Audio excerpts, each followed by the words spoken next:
Jim, does that just boil down to the willingness of a group of players not to get beat? Yeah, I think the players deserve all the credit this afternoon for that result. I think on the road this season we have been very, very good in terms of our points accumulation. Some of the performances haven't been what we've been looking for, and in terms of today, I think conditions play a big part. There was a 30-40 mile an hour wind at one point. You see how difficult it was for both goalkeepers to get any real distance on their goal kicks. So we had to come up with a different way of trying to grind out the result, and I think the players showed real resilience, real strong characters again, and got the all-important 3 points, which at this stage of the season is all that matters. How did you tweak the game plan based on the conditions? Well, listen, first half, obviously, conceding the goal in the manner that we do was extremely disappointing. I'm not having that Jamie Murphy meant to put the ball where he did. I think he's trying to deliver a ball into a dangerous area. The wind has caught hold of it and just carried it into the top left corner. But I suppose if there's ever a good time to concede a goal, it's in the opening couple of minutes, because you've got, near 90 minutes to go and get yourselves back in the game.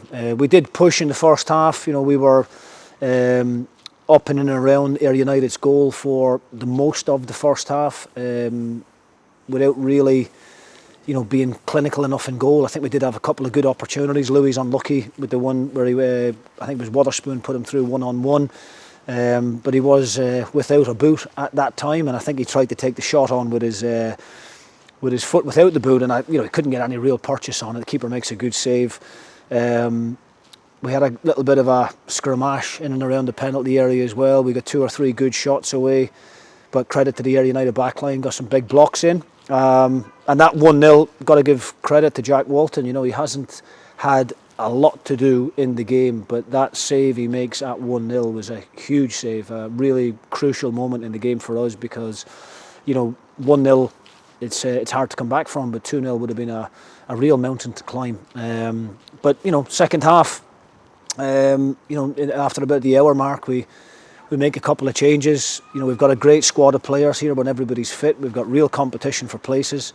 Tony was disappointed to come out of the team and showed a really positive reaction when he went on. Not just his goal. The goal was very, very good. A real good bit of individual quality with chopping inside onto his weaker left foot and catching the keeper out at the near post. But his all-round game was excellent. And Kai Fotheringham as well came on that right-hand side, added a little bit of freshness, a bit of energy, and was very, very positive. And nothing against the guys that come off the pitch. It wasn't performance-related. David Wotherspoon done well at times, but I just felt the way that the game was going, it was quite frantic, quite 100 mile an hour. We didn't have enough control in it, and we just couldn't get Spoonie on the ball in the areas that we know where he's dangerous. So we made those changes, and thankfully they paid off in the end. Feels even better to have that 3 points in the back pocket, considering we've not got a game for another 2 weeks now. Yeah, look, we were all disappointed after last weekend's game at Dunfermline, where we had plenty of control in the game, but we were just really, really poor in the final third, and that's why I made the changes that I made. The players need to understand that if we're not performing, then there's always the chance that they could lose their place in the team, and I think that keeps everybody on their toes.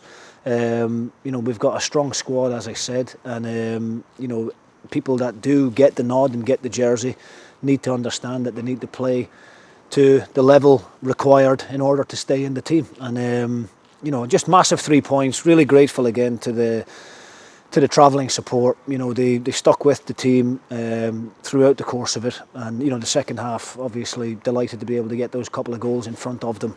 And should give Ross Docherty a mention as well, because he was the one that popped up with the all-important winner. That'll give him a lot of confidence, just to help his rehab as well.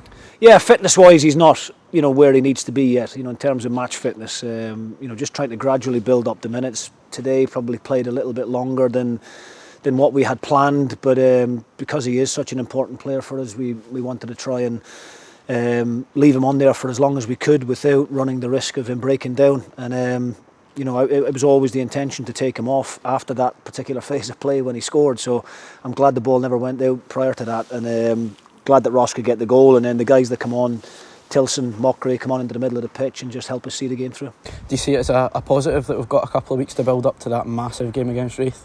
It's been a little bit stop-start the last kind of 4 or 5 weeks, you know, with not being involved in the Cup, which obviously we're disappointed about. But it certainly does help off the back of a win when you've got the break next weekend. You know, you're not mulling over things too much.